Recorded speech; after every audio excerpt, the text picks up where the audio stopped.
All right. Greetings and welcome. My name is Lavelle Means, and I am with the City of Missoula Development Services. And on behalf of the City of Missoula, I want to welcome you. Thank you for coming tonight. We're here to hear about and talk about a project we call the Missoula Design Excellence Project. We're here to review the progress that has been made on the Design Excellence Project, and you will be getting a short presentation that will provide background and an overview of what that is, and then have an opportunity to move around the room and look at boards and have more one-on-one conversations with people, and we'll be around to be able to provide you with any insights, help to answer questions, and offer you the opportunity to provide comments at the tables or on the one-page sheet that you got when you came in as another way to leave comment. And we'll continue to talk about other ways that you can provide comment in this process. But before we get started, you might wonder, and if you're new to this process, what do we mean? What is the Design Excellence Project? Over about a year ago, the City Council tasked us with looking at ways to address design qualities for private development for the downtown and the commercial corridors that will better preserve the character of our community. The Design Excellence Project seeks to reinforce those qualities by introducing some new zoning tools and along the way likely doing away with some of the older design standards that we have as well. The Design Project is available, and at this point I think what I will do is talk a little bit about our consultants and then introduce them.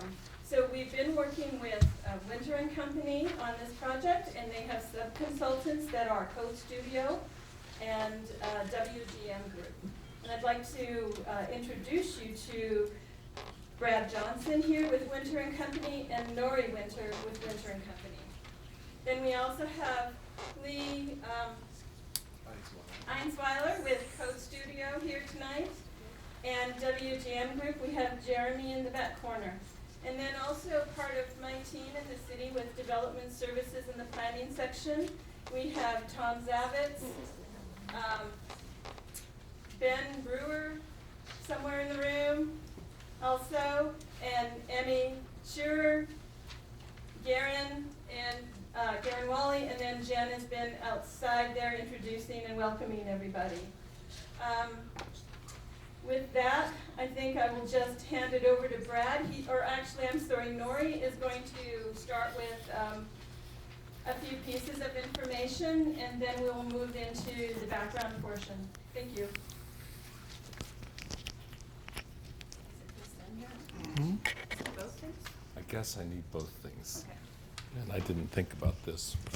Let's see. If I can get this on here in any kind of a constructive way. Hold on a second. This is for MCAT.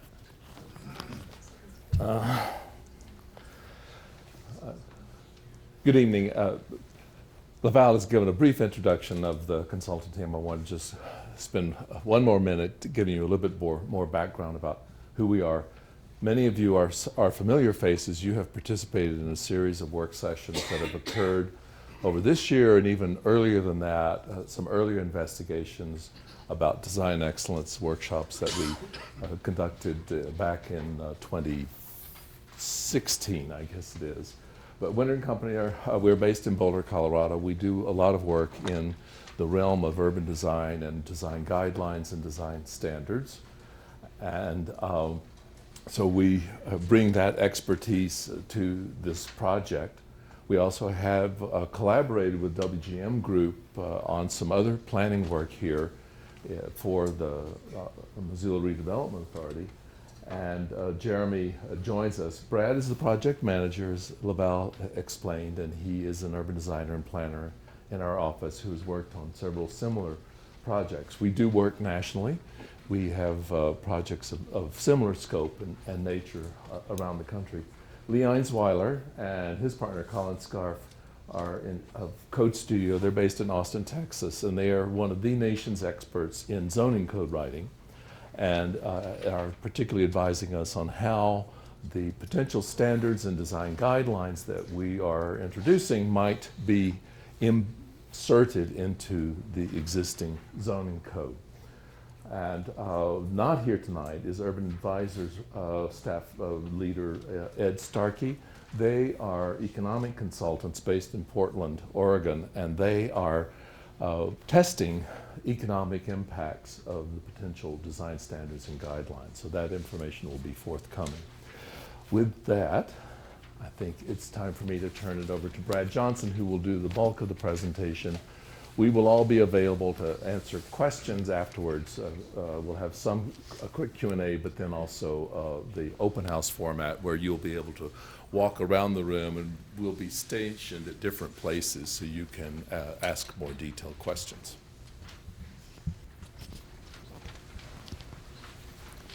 Do that.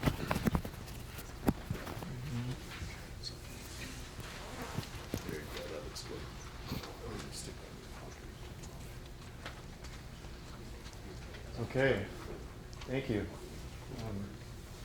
Whoops. Next slide. Okay. All right, so some of this we went over, so I'll try to be pretty brief here so we can get into the open house and just have some open discussion. How many people, this is your first workshop or meeting associated with this project? Okay, so about a good 20. So I'm going to go through it a little bit fast, but if it's too fast, and any of the people that are newcomers want to come talk afterwards about some of the basics, we're here to go back over that. We'll go through some background and the process we've done today, a little bit of a recap of the strategy that we brought to the community back in December 2017, an overview of the draft design excellence tools, or the regulatory tools and incentives that's being proposed right now, an overview of the next steps, and then we'll break into the open house. So a little bit about what this project is. Laval went over this a little bit, but first it was a community engagement project to just try to understand and work with the community to get a sense of what's important, what are the values for Missoulians in terms of private development and design of private development. To work with you to establish a vision for both the key commercial corridors throughout town as well as downtown. And then finally to develop some type of character management system or tools to address design excellence throughout the city, which may be a combination of regulations, incentives, or other programs. Thanks.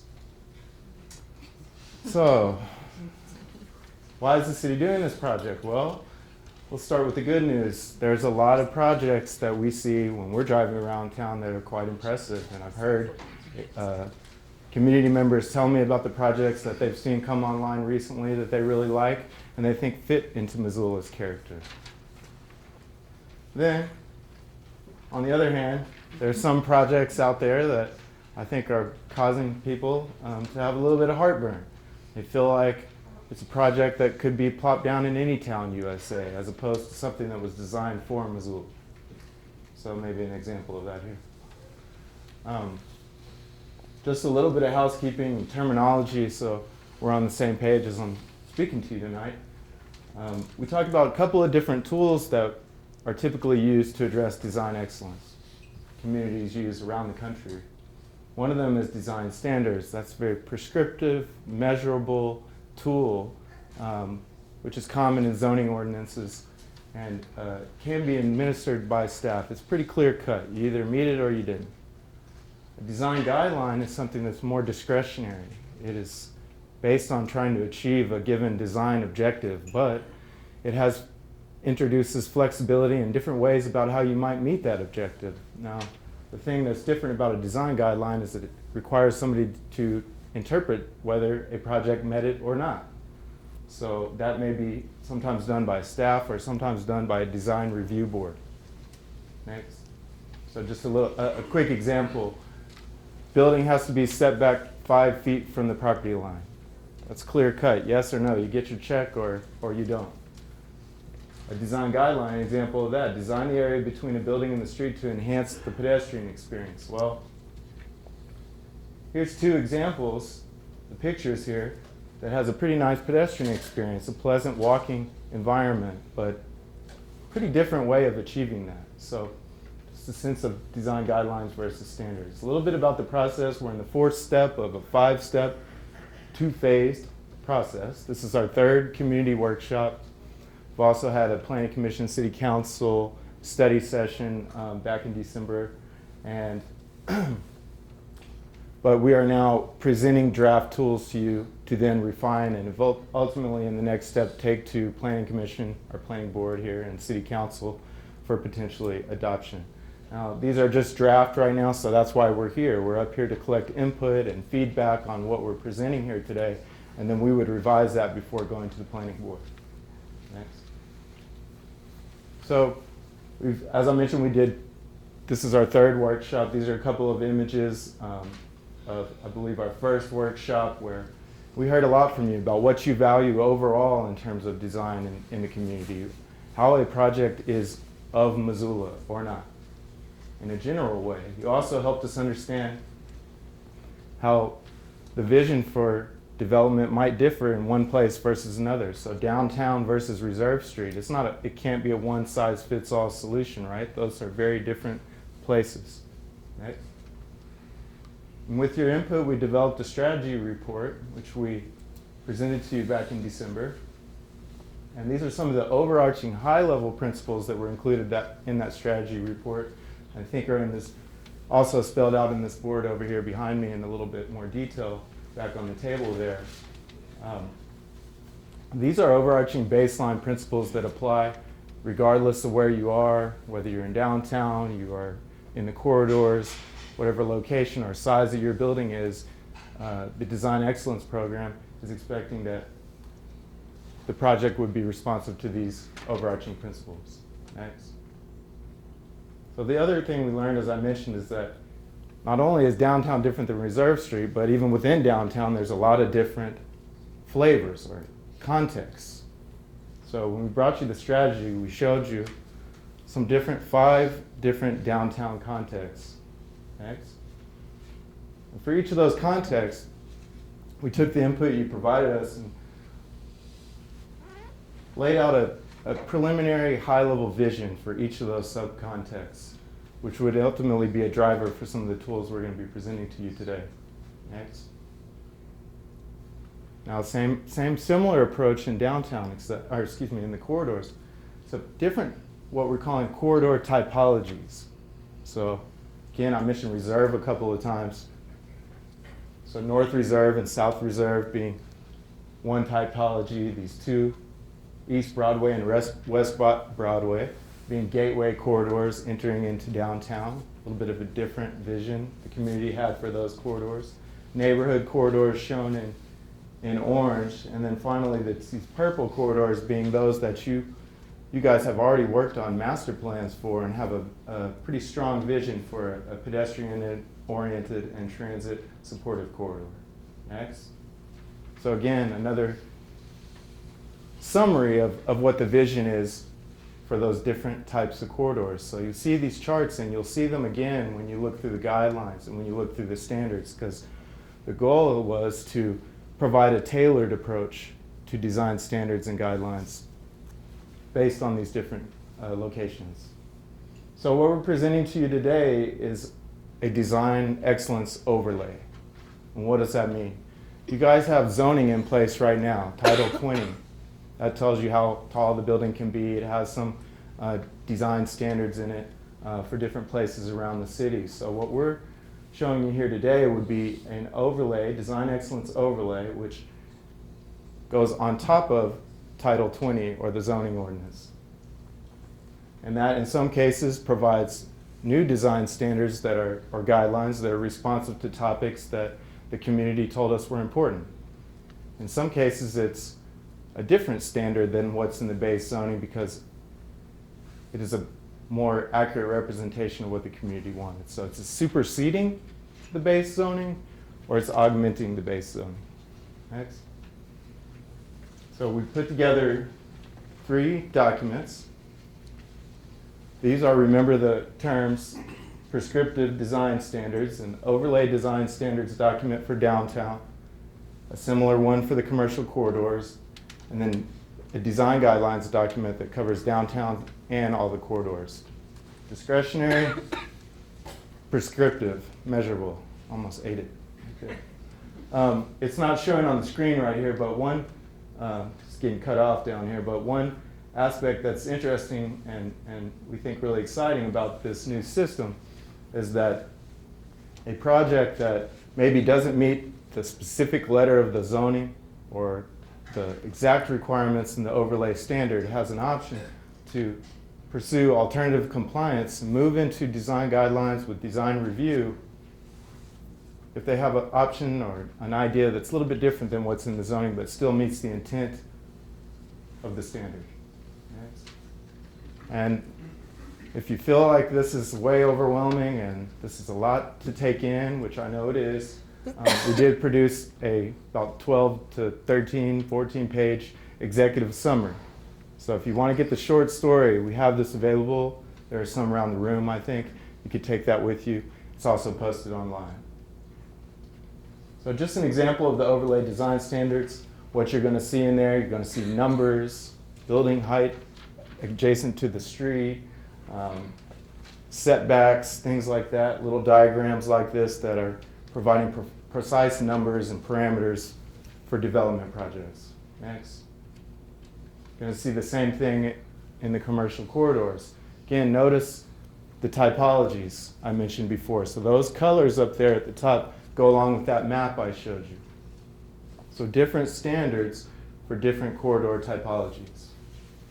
Be sensitive and responsive to context. The design guidelines is broken into 4 different parts. Part 1 is an introduction to the document overall. Part 2 for downtown. Part 3 for the corridors. And then a signage chapter that applies to downtown and the corridors. Next. So just to orient you to a guideline, you'll see some of them, particularly along the back wall back there. But this is sort of the organization or format that you'll see throughout the design guidelines document. You'll see a design topic heading, in this case building orientation, or the way that a building faces or orients to a street or public space.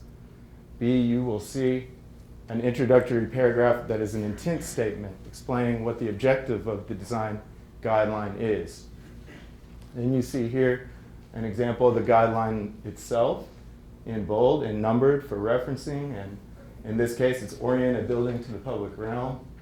And then different information about that might apply based on your site conditions, where you're located, etc.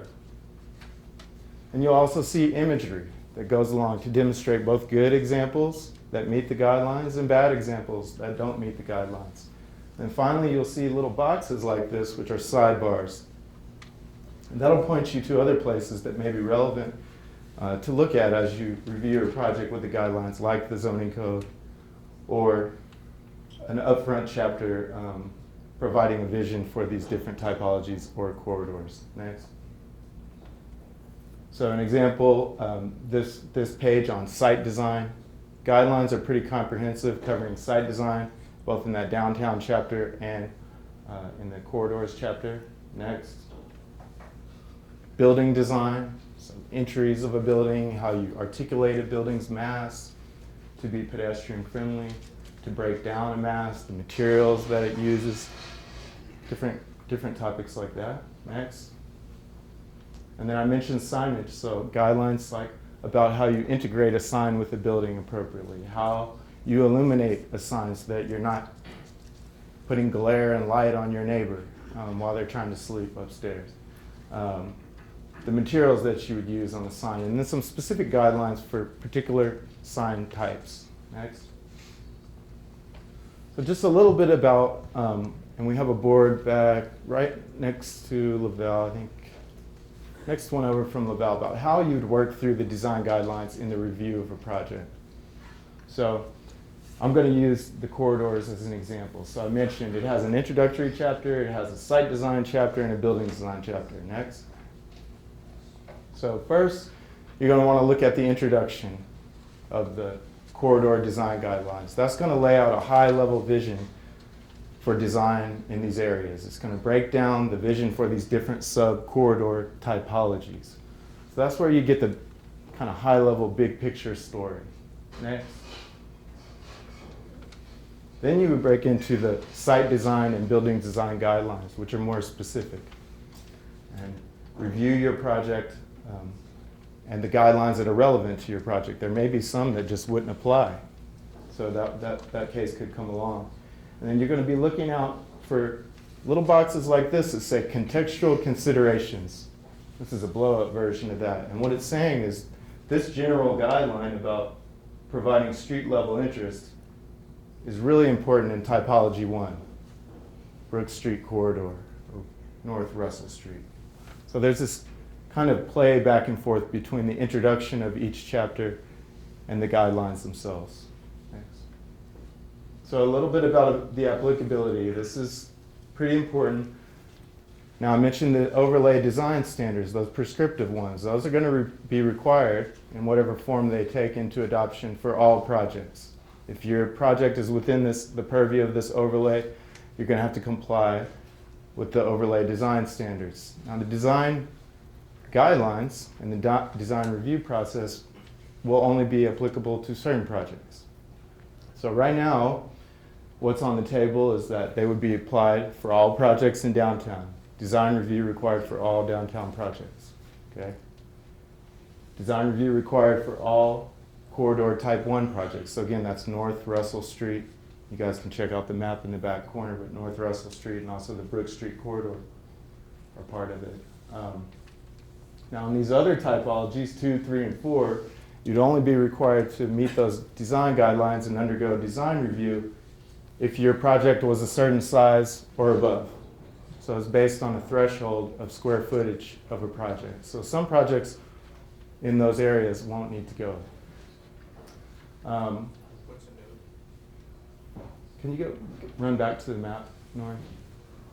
Yeah, sorry. So a little hard to see here, but another part that we heard from the community respective to the corridors was that there were certain locations, certain intersections that were really important because they were key intersections and they were gateways to the community that should have a higher emphasis on quality design.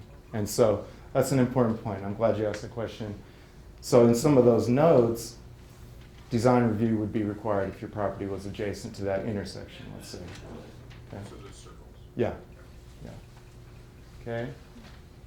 So one other more aspect of this that's important is that the Missoula Redevelopment Agency sometimes provides financial assistance to projects that benefit the community. So the way we've got this set up for now, and we need your input on this, but is that all projects that receive financial assistance from the redevelopment agency would need to undergo a design review and be compliant with the guidelines. Okay? And then I mentioned alternative compliance, so I'll just do that real quickly. Again, if your project doesn't meet the letter of the zoning law, but it meets the intent, you can move over into the design guidelines and design review process and propose a solution that may not be exactly what's said in the overlay design standards or the prescriptive zoning. Next. So he's getting cut off a little bit again. So a little sense of what this flow might look like. First, this top one, you guys can't read it, but it says determine if your project's in the overlay.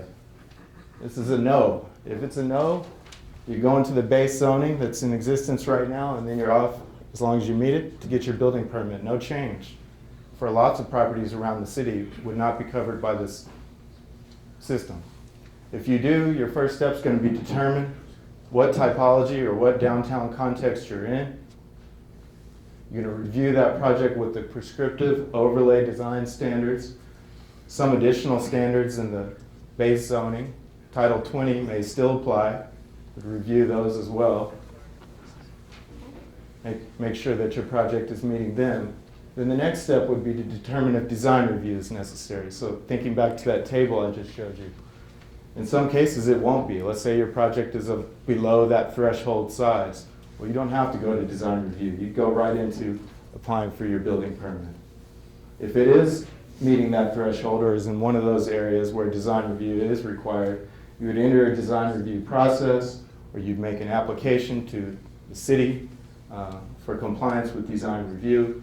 That would be reviewed by staff or perhaps a design review board. We need to work that out still.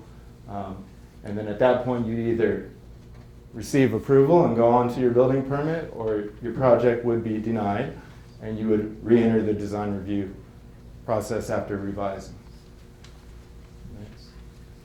So this is the same one, just a blown up version of it. I think that might be it. Is there one more in there? So, okay.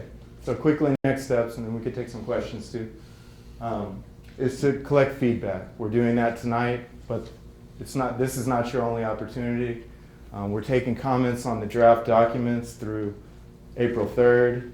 If you go to MissoulaDesignExcellence.org, there's a form there that you can fill out and provide comment that'll go right to the city staff, and they'll get that information to us. After we collect feedback, we're going to revise the design excellence tools. So these documents that I discussed, we're going to take another shot at them after getting feedback.